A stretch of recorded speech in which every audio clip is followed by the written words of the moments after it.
자, 우리가 예언서를 보다 보면 참 하나님은 엄하시구나 라는 생각을 하게 되지요. 오늘 이렇게 하나님 토요일 날 우리 전도를 하시다가 오늘 아침에 차를 타고 오면서 어제 이렇게 전도하는데 어떤 요르단이라고 그랬죠. 그쪽 사람을 만나서 한 30분 정도 많이 힘들었다고 합니다. 이유는 뭐냐면 성경에 나온 그 에돔에 대한 예언 때문에 그렇습니다. 여러분, 에돔이 지금 요르단이거든요. 근데 성경에 보면 하나님께서 이 에돔 족속을 완전히 멸하라 라고 말씀을 하세요. 그러니까 자기 민족 입장에서 봤을 때 에돔을 완전히 멸하라고 했으니, 야, 이거 정말 하나님의 사랑이 있으신 건가? 그리고 특히 이제 요르단이다 보니까 그렇게 생각이 될 수밖에 없잖아요. 성지순례를 가면 그 요르단에 가면 필연적으로 가는 곳이 페트라라는 곳입니다. 페트라. 그것이 성경에 많이 등장하는 곳이기도 합니다. 그들은 마치 요새와 같은 성에 거주하고 있었기 때문에 지나가는 사람들을 괴롭히기도 하고 통행세를 받기도 하고, 그럼에도 불구하고 어떤 나라도 이 에돔을 점령할 수가 없을 만큼 완벽한 요새 속에서 그 도시를 형성하고 살았었습니다. 근데 에돔은 거슬러 올라가면 에서의 후예예요. 근데 이 에돔이 이스라엘에게 했던 죄들이 어떤 것이었냐면, 하나님께서 가나안 땅을 지나가기 위해서는 이 광야를 지나가는 과정 속에서 이 에돔은 하나님께서 이스라엘을 이렇게 지나가게 해주라고 했을 때 끝까지 이스라엘과 전쟁을 했을 뿐만 아니라, 이스라엘이 포로로 잡혀갈 때 뒤에서 앞잡이 노릇을 했고, 나아가서 또 이스라엘이 포로로 잡혀갈 때 그들은 마음에 너무나도 행복하고 흡족해서 박수를 치고 즐거워했었습니다. 이건 뭘 이야기하느냐 하면, 여러분, 에서와 야곱은 한 형제예요. 근데 형제가 그렇게 했다는 것은 마치 지금 현장감 있게 현실로 되돌려서 설명을 하면, 교회가 망가지고 교회가 문제가 되는 것에 대해서 또 옆에 있는 교회가 행복해하는 거예요. 이해가 갑니까? 우리가 성도가 불행을 겪을 때 평상시에 나하고 사이가 안 좋았다고요. 그런데 거봐, 하나님 앞에 두들겨 맞는 거 보니까 내가 통쾌해, 이런 거거든요. 그걸 하나님께서 굉장히 심하게 진노하신 것입니다. 이런 것처럼 아마 그 에돔에 있는 사람들, 근데 그분이 성경을 다 안 읽어본 것 같아요.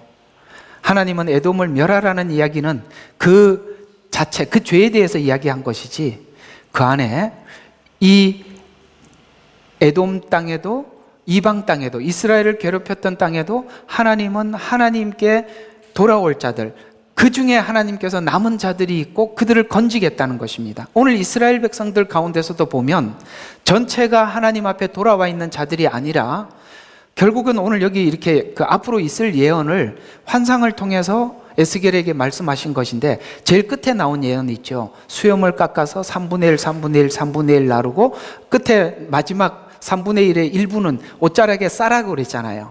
그래서 그걸 불에 나오게 할 것이다 라는 말이, 이 말이 에사야서에는 구루터기, 남은 자, 이렇게 가는 겁니다. 그러니까 이스라엘 가운데서도 사실 전부가 하나님 앞에 구원받고 돌아오는 자들이 아니라 그 중에 일부 남은 자가 있고, 그러면 이방 나라들은 심판받는 거로 끝나느냐? 아니라는 것이죠. 그 가운데 하나님께 돌아올 자들이 있다는 것이죠.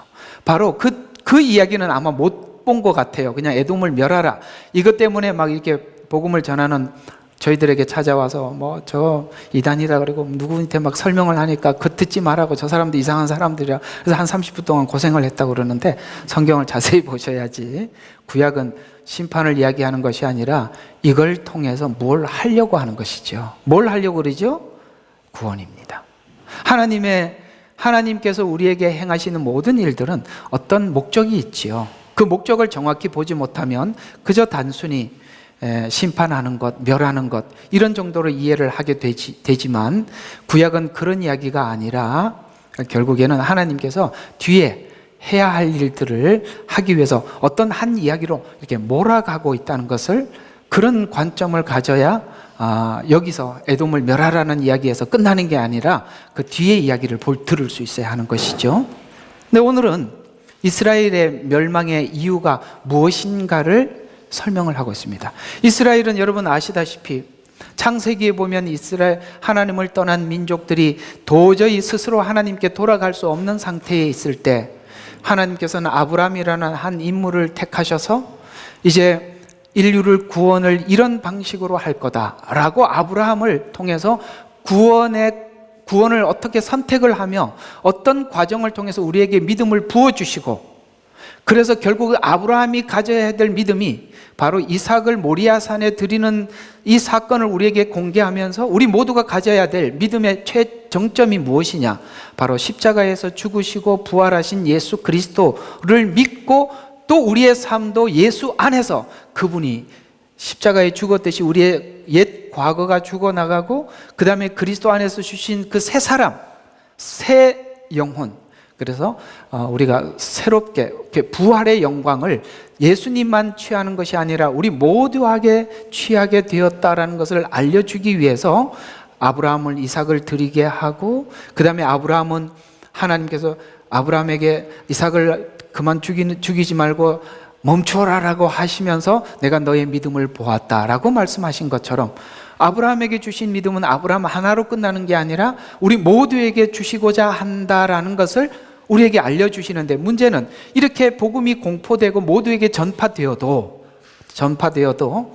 주님 앞에 돌아올 자들이 전부냐? 그게 아니라 남은 자다, 소수다, 이런 식으로 이야기를 하고 있어서 이건 하나님 다 좀 구원하시면 안 됩니까? 라고 우리는 이렇게 질문은 할 수는 있지만 이건 하나님 주권 안에 있는 부분이에요.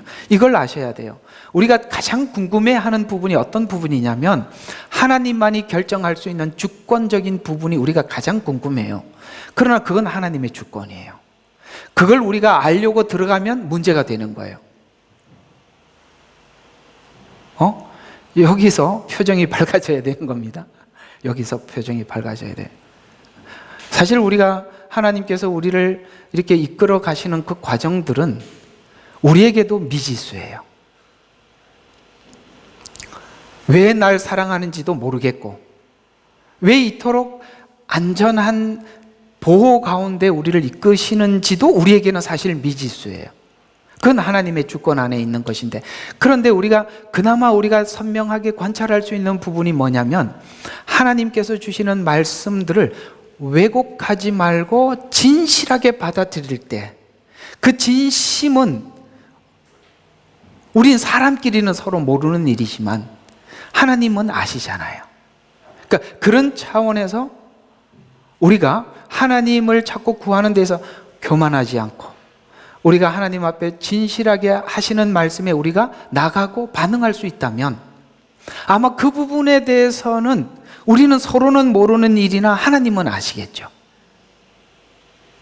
저는 예수님을 믿는데 가장 중요한 것이 무엇이냐라고 묻는다면 우리가 하나님의 그 사랑에 진실하게 반응해 드리는 거라고 봅니다. 그 진실한 반응을 하는 과정 속에 장애물들이 많이 있어요. 그게 사람이에요. 오늘 사람 이야기를 조금 하고 넘어가겠습니다. 우리가 하나님의 눈을 마주치다 보면 하나님의 눈을 마주치기 위해서 우리가 하나님께 시선을 딱 고정하는데, 그 고정하는 과정 속에서 누군가가 우리에게 하나님을 소개를 해야 돼요. 그러면 우리가 소개하는 사람을 보게 돼요. 사실 저는 여러분에게는 하나님을 소개하는 중매쟁이에 불과한데, 여러분 저를 보면 안 되는 거예요.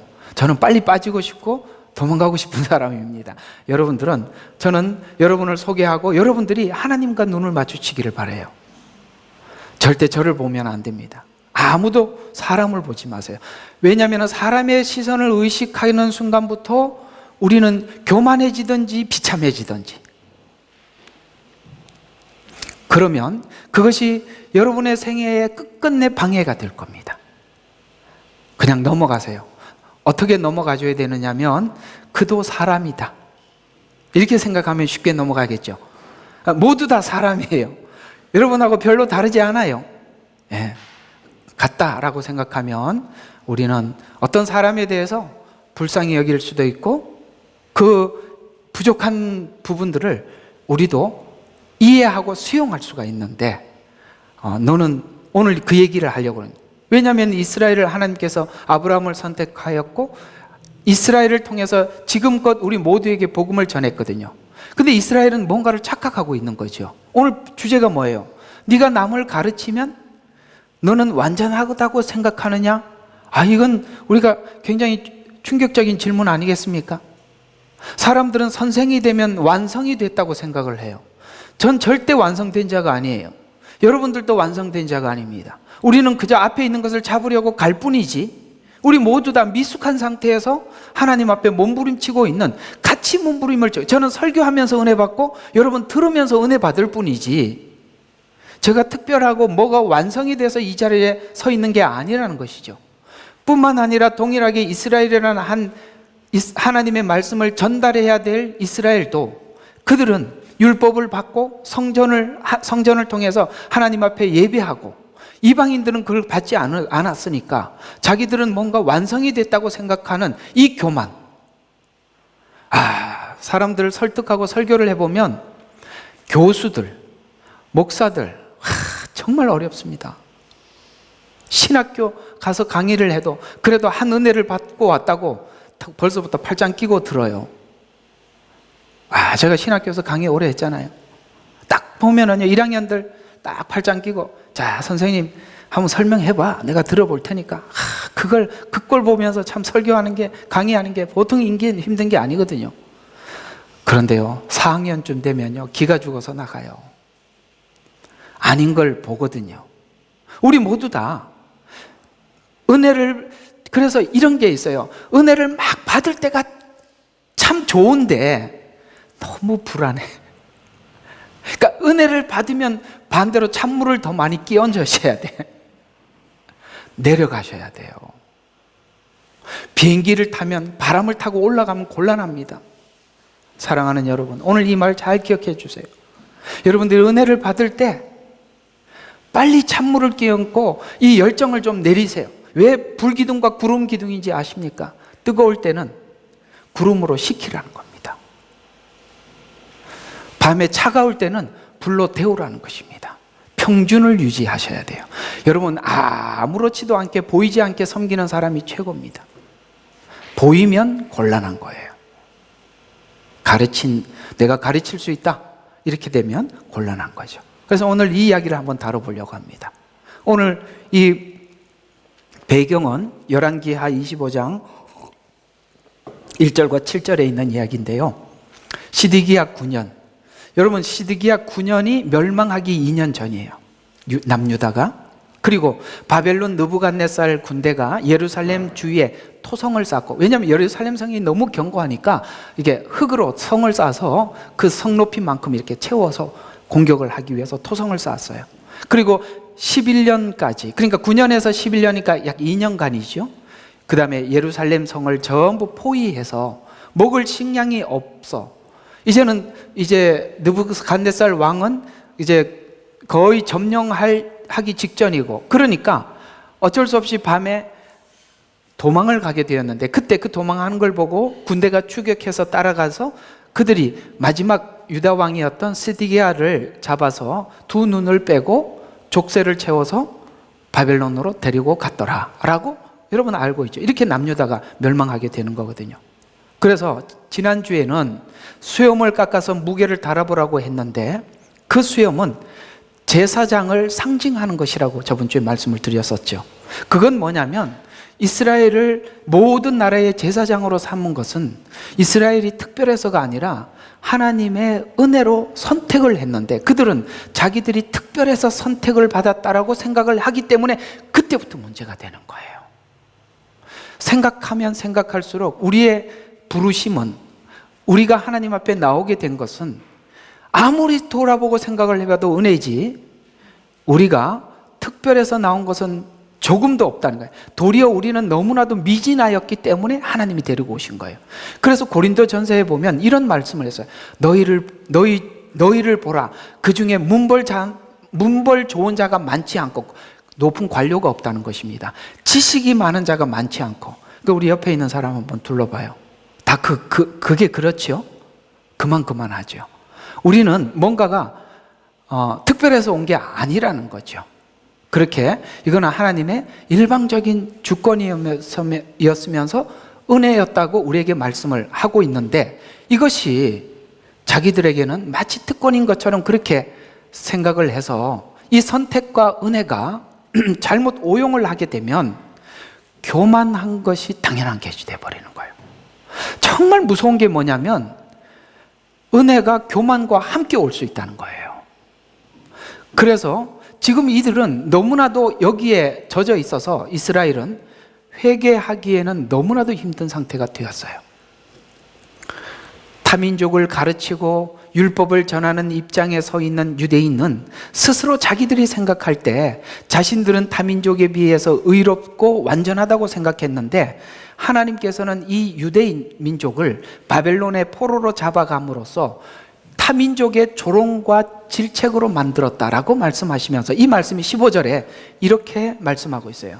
너를 둘러싸고 있는 민족들에게 질책과 조롱과 교훈과 놀라움이 되리라라고 이렇게 말씀하셔서, 남을 가르치다 보면 자기에게 하는 말을 듣지 못해요. 이해가 가시죠? 남을 가르치다 보면 하나님이 자기에게 하는 말을 듣지 못해요. 저도 설교를 준비하면서 이 부분에 굉장히 유의를 합니다. 나는 여러분들에게 가르치려고 준비하지 않으려고 몸부림치는 사람입니다. 할 수 있으면 하나님께서 내게 주시는 말씀을 달라는 거예요. 이렇게 해야 제가 은혜를 받을 거 아니겠습니까? 남을 가르치려고 하다 보면 이 사람들이 어떻게 설명을 하면 좋을까, 뭘 욕을 이렇게 생각해서 제가 이렇게 설교를 하다 보면 제가 설교한 거 나중에 들어보면 참 두서가 없을 때가 많기도 해요. 그게 좋은 거죠. 그래야 저도 듣고 할 거 아닙니까? 바로 이 부분이 이스라엘 백성들이 너무나도 굳어져서 자기를 보지 못하게 된 것이죠. 그러나 교만한 이스라엘을 하나님께서는 심판하셔서 모든 민족에게 본을 보이시면서 하나님의 백성도 심판하시는 하나님을 목격하게 함으로써 교훈과 놀라움이 될 것이라고 하나님은 말씀하고 있어요. 그래서 죄는 내가 선택한 그들에게도 예외는 아니다라고 하나님이 죄를 대하는 마음을 우리에게 보여줌으로써 모두 다 죄에 대해서 경계하게 만들고 돌아서게 하는 것이죠. 바로 이런 것에 대해서 하나님께서는 이스라엘뿐만 아니라 주변 모든 사람들에게 교훈이 되게 하기 위해 이스라엘을 이렇게 심판하신다라고 말씀하고 있는 것입니다. 그러나 그 이스라엘은 저와 여러분과 같은 우리들은 선과 악을 아는 것이 마치 각자가 자기 마음대로 선과 악을 정해서 마치 하나님이 보실 때 완전히 어두워진 이 세상을 향해서 한 나라 이스라엘 제사장을 택해서 나라로 삼아주시고 율법을 주시죠. 왜요? 사람들마다 선과 악의 기준이 달라졌으니까 하나님이 주신 율법을 통해서 이것이 선이다, 이것이 악이다라고 정한 것을 이스라엘에게 주셔서 모든 사람들에게 공포하게 해서 이스라엘도 그걸 수긍을 했어요. 자기들도 이게 하나님 말씀이 옳습니다, 율법이 맞습니다 라고 수긍을 했지만, 인간이 정한 선과 악이 아닌 하나님이 주신 선과 악의 기준인 율법을 주셨고, 그 율법을 준수해서 하나님과의 관계를 유지하도록. 왜 율법을 주셨냐면 하나님은 율법을 통해서 하나님을 투영해서 보면 하나님은 거룩한 분이고 죄를 기뻐하지 않는 분이라는 것을 알 수 있지요. 그래서 이 악이 만연한 세상 속에 하나님이 정한 선과 악의 기준을 우리에게 전해줌으로써 너희도 거룩해라. 왜? 하나님과 함께 눈을 마주치고 그분과 동행하고 교제하려면 우리도 그 거룩을 지향해야 하기 때문에 그런 것이거든요. 그래서 너희들 거룩해라 라고 말씀하시면서 이 율법을 준수하도록 하나님과 관계를 유지하도록 하기 위해 성전을 세워서 안식일과 절기를 지키고 그 다음에 하나님의 임재를 경험하는 민족으로 세웠지만, 하나님을 알면서도 이방인들을 능가하는 타락을 하더라. 놀랍죠? 그걸 요즘 현대적으로 좀 설명을 하다 보면 여러분들은 가끔씩 교회 목사가 이럴 수 있어, 이런 소식을 가끔씩 듣더라 이 말이죠. 현장감이 와닿지요. 그 하나님 앞에 타락하는 것이 세상 사람들의 타락을 능가하더라, 이스라엘의 타락이, 이런 이야기예요. 그래서 5절에 보면 민족들과 그녀들을 둘러 있는 나라들 가운데, 그녀는 바로 이스라엘입니다, 두었으나 이는 이들이 이방 민족의 제사장 나라로 빛이나 소금이 되지 못하고 이방인을 능가하는 타락을 하더라라고 말씀하시면서, 기독교를 잘못 오해하면 이렇게 우월감만 남게 돼서 자기의 타락을 보지 못한다, 이 말입니다. 그래서 우리가 복음을 잘못 받아들이고 이 복음에서 은혜를 오용하게 되면 분명히 어떤 마음이 내 마음속에 생기기 시작하냐면, 내가 가진 믿음이 믿지 않는 사람들과 차별과 우월감으로만 갈 뿐, 아무것도 그 믿음이 우리의 현장감 있게 우리의 삶에 아무런 에너지를, 영적인 공급을 주지 못한다는 거예요. 그래서 선택에 대한 우월의식, 그 다음에 율법을 가진 자로서 우월감, 선과 악에 대한 지식의 우월의식. 그러니까 성경은 네만 아냐? 너 모르지? 나는 성경을 알아. 너는 선택 못 받았지? 나는 선택 받았어. 너는 안 믿지? 나는 믿어. 요것밖에 못한단 말이에요. 지금 이스라엘이 타민족에게 하는 게 그게 전부거든요. 그래서 또 제사를 통한 죄사함에 대한 우월의식, 만약 성도들이 믿음에 대한 우월의식 외에 아무것도 주지 못한다면 우리가 가지고 있는 믿음은 분명히 문제가 있고 잘못된 것입니다. 본문이 지적받아야 하는 진정한 이유는 이방의 빛이 되라라고 하셨지만 우월의식으로 이방인과 자신들을 차별하고 율법의 명령과 규례를 거부하고 행하지 않았으며, 7절에 보면 타민족에게 공의를 따라 대하지 않고 차별만 했다고 심판의 이유를 그 뒤에 계속 설명해 나가고 있더라는 것이죠. 이런 행동은 9절에 보면 너의 모든 가증함 때문에 전에도 행하지 않았고 앞으로 더 이상 행하지 않을 심판을 행할 것이다 라고 말씀하셔서 심판의 이유를 설명하고 있는데, 알면서도 행치 않는 자는 많이 맞을 것이다 라고 성경에 그런 말씀 읽어본 적 있으시죠? 그 말은 이스라엘은 율법을 받고 알면서 행하지 않아서 이방인보다 사실 어떤 죄에 대해서 아주 예민하게 반응하셨고, 하나님은 이스라엘은 그 죄에 대해서 이방인들이 죄를 지었을 때는 하나님의 방치하고 기간을 두고 보지만 이스라엘은 여지없이 하나님께서 밀고 들어올 수밖에 없었던 것은 바로 그들은 이토록 중요한 사명을 가진 민족이었기 때문에 그렇다는 것입니다. 이 내용을 로마서에서, 오늘 제가 설명한 이 내용을 로마서 2장에서 잘 설명해 주고 있어요. 자, 봅시다. 로마서 2장 17절과 20절에 이 이야기를 이렇게 풀어가고 있습니다. 유대인이라 불리는 내가 율법을 의지하고 하나님을 자랑하고 그 뜻을 알고 또 율법으로 가르침을 받아 더 훌륭한 것을 인정하며, 이 말은 율법이 완벽함을 저희들이 인정했다는 것이죠. 내 스스로 율법에 있는 진리와 지식과 진리의 형식을 갖춘 사람으로 보지 못하는 사람들의 안내자라고 본인이 생각을 하고 있고, 어둠 속에 있는 빛이라고 생각을 하고, 어리석은 하나님을 알지 못하는 사람들의 교사요 어린 아기들의 선생이라 자신하니, 21절과 22절에 보면 그렇다면 내가 다른 사람을 가르치는 내가 내 자신을 가르치지 않겠느냐, 여기에 걸렸다 이 말입니다. 남을 가르치지만 너는 너 자신을 가르치지 않잖냐 라고 하면서, 도둑질을 하지 말라 선포하는 내가 도둑질하느냐, 그 다음에 간음하지 말라 말하는 내가 간음하느냐, 우상 물건을 미워하는 내가 산당의 물건을 훔치느냐. 여러분, 우리가 살아보면 똑같아요. 여러분이 하는 죄, 제가 하는 죄가 하지 말라, 그래서 자괴감이 드는 거예요.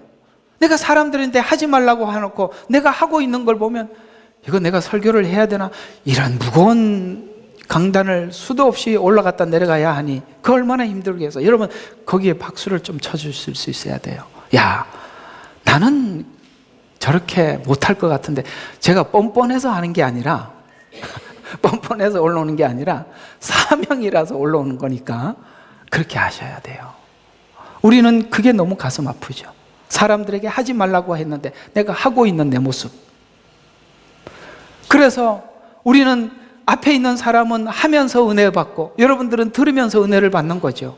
이게 너무나도 중요해서 우리 모두에게 하나님께서 보여주신 것이 있다면 감추고, 사실 그걸 드러내고 얘기하기보다는 감추는 게 더 급한 일이거든요.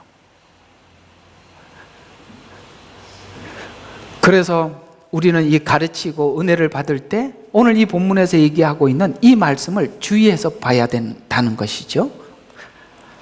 그렇습니다. 가르치는 선생이라고 생각할 만큼 수준에 와 있다고 하더라도 그것이 빛이 되는, 소금이 되는 행함으로 옮겨지지 않으면 그건 죽은 믿음이라고 로마서는 믿음을 말하고 있고, 그 믿음은 반드시 행할 수밖에 없지 않느냐라고 야고보서에서 다시 그 믿음은 곧 행함으로 증거된다라고 말씀하고 있는 것이죠. 믿음은 행함을 동반하게 되는데, 자신은 남을 가르치는 수준이라고 생각하여서 자신을 돌아보지 않게 된다면 그것이 문제가 되는 것이죠. 성경을 많이 이해하거나 가르치는 사람들이 가지기 쉬운 오류는 가르치는 실력이 자기 신앙의 실력이라고 오해하는 것입니다. 그러면 하나님과 교제가 단절되어 있게 됩니다. 이것은 심각한 것입니다. 놀랍게도 우리가 죄를 쌓고 쌓으면 하나님과의 관계가 멀어지게 되죠. 하나님의 얼굴을 볼 수가 없어요. 그러면 하나님의 음성을 들을 수가 없어요. 그때부터는 뭐가 나오느냐면 자기 방식이 나오는 거예요. 그런데 그 자기 방식이 보통 그런 방향으로 가요. 사람들이 보면 모세가 40세 때 하나님을 향한 열정은 있었어요. 그러나 열정만 가지고 나왔더니 그 열정을 가지고 하니까 사람 죽이는 일만 하는 거예요. 사람을 죽여서 상대를 살리는 거예요. 아시죠?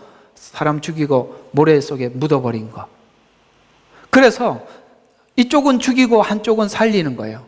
이게 하나님의 일이라고 생각하는 거예요. 아니다. 하나님은 모세를 어디로 몰아버립니까? 광야로 몰아서 40년 동안 사람과 대화하지 못하는 단절된 상황을 만들고, 그때 계속 말을 오래 안 하면요, 사람이 말을 잘 못해요. 그래서 입술이 뻣뻣한 거예요. 이 양떼들하고 무슨 얘기를 하겠어요? 저는 그 모세 40년 생활이 이렇게 연상이 돼요. 매일 지팡이 하나 끌고 매일 그 양떼들 쳐다보고 있어요. 옛날에 왕궁의 자기 모습은 어디 가고 없지요. 완전히 목동이 돼가지고, 그래서 이제는 말도 잊어버렸어요. 그러니 양떼들 보고 무슨 이야기를 하겠어요? 그냥 하나님 뭐 하자는 겁니까? 매일 나하고 대화하자, 나하고 만나자. 그래서 이제는 이 40년 동안 하나님과 소통하는 법을 배우죠. 80세 때 모세는요, 하나님의 말씀을 듣고 전하고 듣고 전하고 듣고 전하고 이거밖에 안 합니다. 백성들이 어떻게 하든지 상관이 없는 거예요. 저도 이렇게 목회를 하고 싶습니다. 백성들이 어떻게 하든지 상관없는 거예요. 그저 하나님과 듣고 대화하는 거, 그게 전부예요.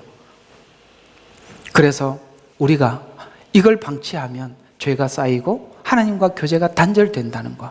그래서 누구에게 말하려고 하지 말고 내가 하나님께 받으려고 하세요. 그러면 우리를 지킬 수 있는 것입니다. 성경이 말하는 신앙의 기본과 기초는 지식이 아니라 사랑입니다. 지식으로 성경을 습득하면 하나님 앞에 나가지 못합니다. 요한복음 5장 39절과 42절에 보면 성경에 대해서 오해하지 말라고 이렇게 말씀하고 있습니다. 성경을 상고하라. 여러분, 성경을 상고하세요. 그러나 이는 너희가 성경에 영생이 있다고 생각하미니. 여러분, 구원을 얻기 위해서 성경을 보지 마세요. 이 말이에요. 영생을 얻기 위해서 성경을 보지 마라. 성경은 나에 관해서 한 말이다. 사람들은 어떻게 하면 구원을 받냐라고 생각을 하고 자꾸 성경을 보는데, 성경은 영생에 관한 이야기가 아니래요. 누구 이야기라? 나에 관한 이야기. 예수님 안에는 뭐가 있습니까? 영생도 있고 생명도 있고 모두 다 있는 것입니다. 그래서 성경은 나에 관해서 증거하고 있습니다. 너희는 생명을 얻으려고 내게 오지를 않고 영생을 구하려고 가니까 어떻게 됩니까? 내가 너희를 아노니 너희 안에 하나님을 사랑하는 마음이 없으니까 영생만 얻으려고 하는 거예요. 이 문제는 이스라엘만의 문제가 아니라, 이스라엘은 하나님 앞에 율법을 받고 그 다음에 성막이라는 제사법, 그 다음에 절기, 이런 것들은 받았지만 그들은 사랑을 눈으로 보지 못했기 때문에 그러는 것입니다. 그래서 우리는 하나님께서 율법을 통해서 하나님이 어떤 분인지 우리에게 말씀해 주시죠. 그것이 구약입니다. 그러나 구약에서 듣던 그 하나님이 누구신가 성육신 하셔서 사복음서를 통해서, 즉 예수님께서 성육신 하셔서 오셨죠. 욥기를 보면 처음에 어떻게 욥이 최후의 고백이 뭡니까? 내가 귀로만 들었던 하나님을 내가 지금 눈으로 봅니다. 귀로 듣는 하나님은 구약에서 선지자를 통해서 계속 했던 말씀이죠. 그러나 눈으로 언제 봤습니까? 성육신 하셨을 때 보셨죠. 그래서 구약은 듣는 하나님이라면 신약은 보는 하나님으로. 그럼 여러분과 저는 예수님을 보았나요? 봤죠. 증언을 통해서 우리는 믿습니다. 바로 성경이죠. 그래서 예수님은 이스라엘을 사랑하시는 사랑을 십자가에서 성육신을 통해서 우리에게 밝혀주시고, 이제 우리는 하나님을 법으로 보는 게 아니라 사랑으로 보고 그 사랑 안에서 다시 하나님의 율법으로 돌아가서, 어제 저녁에 제가 성경 공부하면서 많은 분들에게 말씀을 드렸지만, 네가 은혜를 받기 위해서 다시 또 죄를 지을래? 라고 물으면 우리가 모두 다 내 속에서 자발적으로 하나님 앞에 뭐라고 고백하면, 아닙니다, 그럴 수 없습니다 라고 우리 마음이 변한 거예요. 내가 거부하는 거예요, 죄를. 하나님이 하지 말라 그래서 안 하는 게 아니라 훨씬 넘어서서 하나님을 사랑해서 안 하는 겁니다. 이게 바로 십자가가 준 우리의 은혜지요. 이스라엘에게 하나님께서 하고 싶은 말은, 너희가 가르쳐도 율법과 성전과 제사를 받아도 하나님 사랑 없이는 외식할 수밖에 없는 자였다는 것에 대해서 고백하고 항복하라는 것이죠. 아까 말씀드렸죠. 네가 간음하지 말라고 하는 내가 간음하느냐? 도둑질하지 말라고 하는 내가 도둑질하느냐? 너는 가르쳐도 네가 도둑질하고 있는 너 자신에 대해서 항복하라는 거예요. 그래서 우리가 구해야 할 것은 은혜와 진리입니다. 예수님은 빛으로 오셔서 우리에게 채워진 충만은 은혜와 진리의 빛입니다. 은혜를 이해하지 못해서, 진리인 예수님을 이해하지 못해서 지금 이스라엘 백성들이 이러고 있는 것이거든요. 자신의 외식, 이중성에 대해서 숨기고 우월의식만 남게 되면 하나님을 더 찾기 싫어지는 것입니다. 이것이 굳어져 가면 그게 큰 문제가 되는 것이죠. 성숙해서 타인을 인도하는 성도들이 범하기 쉬운 죄는 성도들도 그 실수를 유대인들이 지금 하고 있습니다. 이 질병은 가르치는 모든 사람들이 경계해야 할 매우 심각한 영적 질병이기 때문에 그렇습니다. 이 문제는 상대방이 분별하고 선명하게 인정할 때까지 하나님은 조금도 양보 없이 선명하게 이스라엘을 심판하시겠다는 것입니다. 하나님의 의지를 5장에서 이렇게 선언합니다. 너희들은 다른 사람을 가르치고 너희들이 꼭 버림을 받을 것 같으니까 내가 너희들을 끝까지 이렇게 되돌려 놓겠다라고 말씀하시면서 그 되돌려 놓는 방법을 제시하는 게 5장에 보면 전쟁 기근 전염병입니다. 오늘 이 예루살렘은 포위가 되었습니다. 전쟁이 있고 전쟁 안에서 그들은 2년이라는 시간을 보내면서 성 안에 가져왔던 모든 곡식들이 다 없어졌어요. 이제는 더 이상 먹을 것이 없어요. 이제는 그들은 쪼여오고 바벨론 군대는 쪼여오고 더 이상 버틸 수가 없으니까 성문을 열고 도망을 갑니다. 그래서 내가 그들을 반드시 되돌려 놓겠다, 해결하겠다라는 방법이 심판이에요. 그러니까 심판은 뭐냐? 심판은 심판을 위한, 그러니까 과거의 잘못을 심판하는 것이 끝이 심판이 아니라 과거의 잘못에서 하나님께서 회복하겠다는 것이 심판의 목적이라는 거예요. 회복이 심판의 목적이지 과거의 잘못에 대해서 내가 심판하겠다는 심판의 끝이 심판이 아니라 이 말입니다. 이 관점을 가지고 계시록을 보셔야 되는 거예요. 요한계시록은 하나님이 심판하는 심판이 끝이 아니에요. 회복이 목적이라 이 말입니다. 그래서 하나님의 심판을 통해서 회개케 하기 위한 심판인데, 문제는 심판을 받아도 심판의 의도를 깨닫지 못하도록 누가 이 일을 하느냐면 거짓 선지자들의 문제입니다. 여러분들이 하나님의 뜻을 선명하게 알기 위해서는 반드시 피해야 될 대상이 있는데 거짓 선지자입니다. 왜냐하면 그 당시에 하나님께서 이러해서 우리 이스라엘을 회복시킬 거라고 에레미야, 에스라가 왜 나와요? 에레미야, 이사야, 호세아, 오늘 에스겔 이런 선지자들이 외치고 있는데 거짓 선지자들 앞에 나서서 그들의 외침이 아니라는 거예요. 하나님이 그럴 리가 없다라고 외치는 거예요. 그러니 백성들이 각성하지를 못해요. 제 생각에는 둘 다 문제입니다. 백성들도 문제고 거짓 선지자도 문제예요. 그래서 아까 처음에 여러분에게 말씀드린 것처럼 우리가 하나님을 믿고 성경을 볼 때 정말 깨끗하고 정직한 마음으로 보셔야 돼요. 여기서 뭘 얻으려고 하지 말고. 그래서 그들이 바로 그래서 거짓 선지자들의 해악이 너무 커요. 너무나도 커서 하나님께서 심판을 통해서 회개하려 해도 거짓 선지자들은 백성들에게 하나님의 뜻을 알아차리지 못하는 해악을 끼치고 있어요. 그들은 선지자라는 타이틀 때문에 사람들이 속는 거예요. 그래서 백성들은 또 헛갈리게 되는 것이죠. 그래서 마지막 때 택한 사람들도 미혹한다라고 성경은 말씀하고 있는데, 이 미혹은 마지막 환난을 통해서 회개의 열매를 맺으려 하지만 회개를 하지 못하도록 방해하는 것이 바로 거짓 선지자들의 거짓 복음 때문에 그러는 것입니다. 요한계시록 5장, 오늘 에스겔서 5장에서 등장하고 있는 기근, 전염병, 그 다음에 전쟁은 마지막 요한계시록에 그대로 등장을 합니다.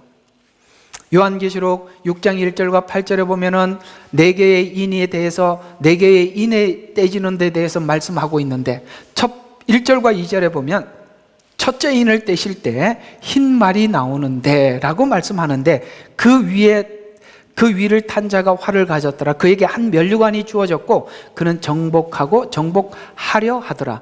정복은 못하지요. 하려 하지만 정복은 못합니다.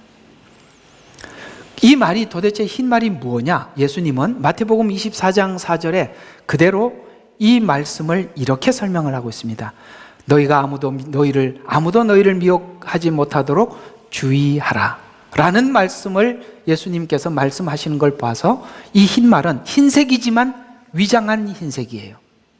그래서 미혹이라 라고 말하는 거예요. 따라서 저는 이 마지막 때를 살아가고 있는 우리 모두에게 가장 경계해야 될 것은 아마도 여러분 자신보다는 거짓 선지자라고 생각합니다. 왜냐하면 성도들은 종을 통해서 양육받을 수밖에 없어요. 제가 봐도 아무리 성도들이요 환상을 보고 하나님이 열어주시고 그래도요, 아무리 성경을 해석해갖고 와도요 부족해요. 아니에요. 뭔가가 딱 걸려 있어요. 그건요 하나님의 종을 통해서 하나님 열어주시는 거예요. 왜냐하면 요한계시록에 하나님께서 마지막 될 일을 내 종 요한에게 보이셨다고 말씀하고 있어요. 종을 통해서 설명을 하기 때문에 성도들이 아는 거는 한계가 있어요. 그러면 여러분들은 종의 도움을 받아야 되는데, 문제는 누구 도움을 받느냐 이거예요. 거짓 선지자, 미혹을 받지 않도록 주의하라. 이토록 마태복음 5장에는 24장에는요 미혹이라는 단어가 무진장 나온다는 걸 아셔야 합니다. 그만큼 이 마지막 때는 미혹에 대해서 예수님은 경계하라고 말씀하고 있습니다. 그 미혹들이 지금은 너무나도 많아요.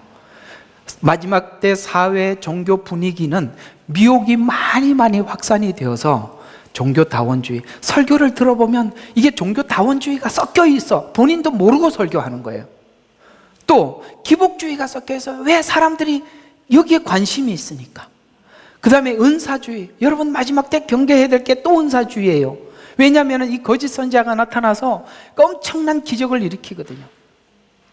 또 신비주의, 이런 부분들은 정말 성경 안에서 질서정연하게 알고 이게 활용을 해야 되는데 그게 질서로 나. 그래서 은사를 보면 고린도전서 12장 14장이 은사를 설명하다 딱 이렇게 결론을 내.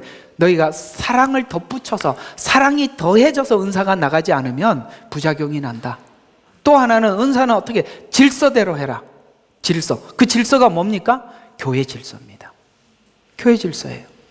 이 은사가 활용이 되더라도 교회가 파괴되고 문제가 생기면 안 하는 게 나아요. 왜냐하면 하나님은 교회 질서를 하나님의 종을 통해서 준 그 목적을 향해서만 교회가 가거든요. 거기에 내가 반하면 안 하면 되는 겁니다. 질서대로 해라. 이런 부분들. 제가 언제 한번 또 은사론에 대해서 한번 강의 한번 해드리겠습니다. 은사는 서로가 연합되어야 되고 서로가 통제받아야 합니다. 그래서 홀로 그렇게 되면 안 돼요. 자, 이게 뭐 어떻게 되면 이런 얘기까지 나오게 됐어요. 계속 한번 봅시다. 그래서 수많은 미혹이 등장하게 될 것인데, 그러나 여러분, 복음은 너무나도 단순하고 이 단순한 복음을 지키기 위해서 하나님은 모든 걸 동원하시는 거예요. 얼마나 단순한지 몰라요. 고린도후서 11장 3절과 4절에 보면, 나는 뱀이 그 간계로 이불을 속인 것 같이, 에덴 동산에 있었던 사건이죠. 너희 마음도 어떤 방법으로든지 그리스도 안에 있는 단순함에서 떠나 부패할까 두려워하노라. 얼마나 단순해요. 먹지 말라, 먹는 날에 죽으리라. 그게 전부라니까요. 그 얘기 말고 딴 말 하는 거 있나요? 없잖아요. 왜 복음이 단순한지 아십니까? 성경에는 이 복음에 대해서 이렇게 말씀해요. 오직 예수 그리스도 외에는 아무도 구원자가 없다라고 말씀해요. 단순해요. 근데 우리가 자꾸 이 복잡하게 만들어 버리는 거죠. 그래서 이 단순함에서 떠나서 부패할까 두려워하느라, 만일 누가 우리가 전파하지 아니한 다른 예수를, 여기서 말하는 우리는 바울입니다. 그래서 우리가 전파하지 아니한 다른 예수를 전파하거나, 놀랍지요? 바울, 아볼로, 게바가 이 고린도 교회에 목회를 했어요. 그들이 전파하지 아니한 다른 예수도 전하는 사람이 있답니다.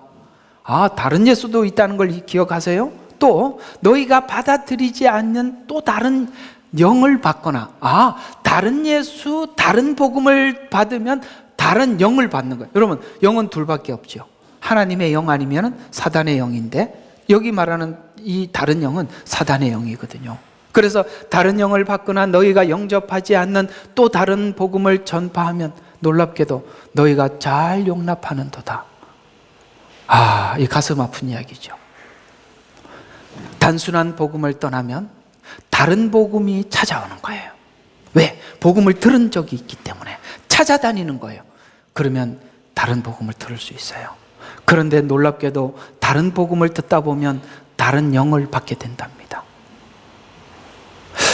저는 어제도 한번 내가 이야기하면서, 난 정말 이번 주간에 가장 충격적인 이야기가 뭐였냐면, 신천지 갔다가 돌아온 목사님 간증이었어요. 나는 그게 너무 충격적이에요. 나는 지금까지 풀리지 않은 미스테리가 풀렸어요, 어제. 이번 주에. 그분이 뭐라고 이야기하셨냐면, 자기도 목사였다는 거예요. 정말 메시아에 대해서 알고 싶었대요. 근데 이제 거기 들어가서 교육을 받고, 거기서 교육을 받다 보니까 자기가 알지 못했던 것들을 가르쳐 주니까 빠져들더래요. 그래서 배우고다 보니까 그들이 내가 지금까지 봤던 이 단순한 복음에서 그들이 관점을 딱 바꿔놓더래요. 자기가 성경을 보는 관점을 바꿔놓으니까 나중에 이만희가 메시아라고 하는데도 믿어지더라는 거예요. 나는 그래서 알았어요. 야, 관점이 달라지면 다 달라지는 거구나. 아시겠습니까? 그래서 제가 답을 찾았어요. 관점. 설교자의 무게는 거기 있는 거예요. 여러분에게 성경을 보는 관점을 주는 것입니다. 성경을 보는 방향을 제시해 주는 겁니다. 예수 그리스도가 어떤 분인지 정확하게 소개해 드리는 것입니다. 그래야 여러분들은 바로 예수 그리스도, 하나님을 보는 눈을 장착할 수가 있는 거예요. 아멘. 그래서 그동안 궁금했던 게 그 목사님 간증으로 다 이해가 됐습니다. 관점이구나. 이렇게 중요한 거예요. 왜 다른 복음, 거짓 선지자들을 잘 용납하느냐 하면, 복음이 자기를 위한 복음이 되면 그렇게 되는 것입니다. 거짓 선지자의 복음을 좋아하게 되는 것입니다. 인정받고 칭찬받는 것에 목마르다면 이미 미혹받도록 준비된 사람이 될 수 있다는 것이죠. 에스겔 앞부분에 외치는 환란의 현상은 요한계시록 6장과 8장에 나오는 환란의 현상과 같습니다. 참 성도인 우리는 그날이 도둑같이 오지 않습니다.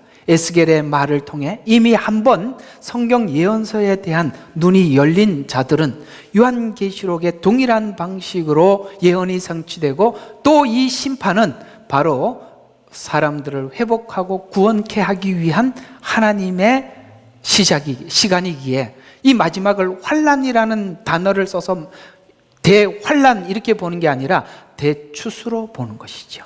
이것이 바로 관점의 차이거든요. 환란으로 보면 여러분들은 피신할 준비를 하셔야 되겠지만 마지막 추수로 본다면 이제 이 복음을 들고 나가서 잃어버린 영혼들을 찾을 때 내가 이 복음을 전하는 전달자가 되어야지 이렇게 준비하지 않겠습니까? 오늘 에스겔서에서는 이 심판을 오늘 에스겔에게 말씀하고 있지만 여러분 아시다시피 그 후반부 그러니까 이스라엘 백성들이 포로 전 선지자들이 있고요, 포로 중간에 있던 선지자들이 있고요, 포로 후기 선지자들이 있어요. 그런데 후기 선지자들이 바벨론에서 포로 생활을 마치고 돌아와서 무슨 일을 했습니까? 그들은 성전을 건축하고 하나님의 말씀을 듣고 그들은 지난날 보지 못했던 회복이 일어났던 것이죠. 요한계시록도 동일하게 바로 이 일을 위해서 마지막 하나님께서 7년이라는 이 시간을 통해서 그들을 하나님께서 회복시키고 데리고 올 것이라고 말씀하고 있는 것이죠. 이와 같이 계시록은 이미 에스겔서를 통해서 말씀해 주셨던 그토록 우리가 볼 때는 도저히 회복 불가능한 마음이 완악한 자들, 뻔뻔하고 가증스럽게 된 이스라엘 백성들을 사랑하셔서 마지막 기회를 주려 함이라고 성경은 환란기가 그 목적이다라고 우리에게 말씀하고 있다는 것이죠. 에스겔을 넘어 후기 선지자들은 예루살렘으로 돌아와 하나님께 회개하고 성전을 회복시키고 찬양하며 하나님을 노래했던 내용을 느헤미야서 그 후기 선지자들 통해서 말씀하고 있어요. 후기 선지자라 하면 느헤미야, 에스라, 학개입니다. 그들이 외쳤던 이 복음은 정말 그들은 하나님 앞에 아멘하고 화답했고 지금 이스라엘 백성들이 이 뻔뻔한 이 이스라엘 백성들과 그 회개하고 돌아온 이스라엘 백성들 비교할 수 없을 만큼 달라져 있었던 거예요. 결론적으로 오늘 말씀을 정리해 보겠습니다. 환란의 환란은 남은 가르치는 것이 자신이 완전하다고 생각할 만큼 불가능한 선생들, 참 제가 말씀드린 것처럼 선생들처럼 바꾸기가 어려운 게 없어요. 왜냐하면 자기 주관이 뚜렷하거든요. 선생님 참 힘듭니다. 목사님들 가르치기가 진짜 어렵습니다. 목사님들은 가르치면 꼭 은혜를 받는 게 아니라 너하고 나하고 같나 틀리나 이런 것만, 그러니 그 앞에 서서 참 힘들어요. 네, 모르는 사람들 놓고 하면 좋은데 하여튼 이 선생님들 어렵습니다. 이스라엘, 야 목이 곧은 저 사람. 그러니까 성도들은 보면 뭔가 이렇게 변화가 있어요. 그죠? 성도들은 뭔가 이렇게 변화가 있는데 우리가 보면 이 타락한 목사들 저거 되겠나? 하나님은 그들에게도 기회를 주신다는 거예요. 감사하죠. 우리 하나님 참 멋있어요. 하나님 그렇게 버리는 게 아니에요. 우리는 그 하나님이 그렇게까지 하신다는 걸 알고 우리가 저 사람들 딱 버려 이렇게 하지 마시고 중간에 좀 서 있어요. 왜 이렇게 흑백으로 갈라지십니까? 우리가 주님의 마음을 가져요. 그러나 그들이 말하는 것은 우리가 완전히 저쪽 반대 방향으로 가야 되겠지만 사람에 대해서는 긍휼히 여기라 이 말이에요. 사람의 정신이 문제가 있다고 사람까지 버리지 마세요. 우리는 그럴 자격은 없어요. 그렇게 생각하면 우리도 이미 버려져야만 했던 사람들이었어요. 심판은 심판을 위한 심판이 아니라 회복을 위한 심판이라고 이 선지서 전체가 우리에게 말씀해주고 있기 때문입니다. 전기, 중기, 후기 이 세 선지서를 비교해 보면 후기 선지서를 통해서 하나님이 왜 심판을 하셨는지를 그 목적을 이해할 수 있는 것입니다. 그래서 우리는 이렇게 고백하며 이 마지막 시간을 우리가 이제 마지막 시간이 다가오고 있다면 우리가 이런 마음을 가지고 기다려야 합니다.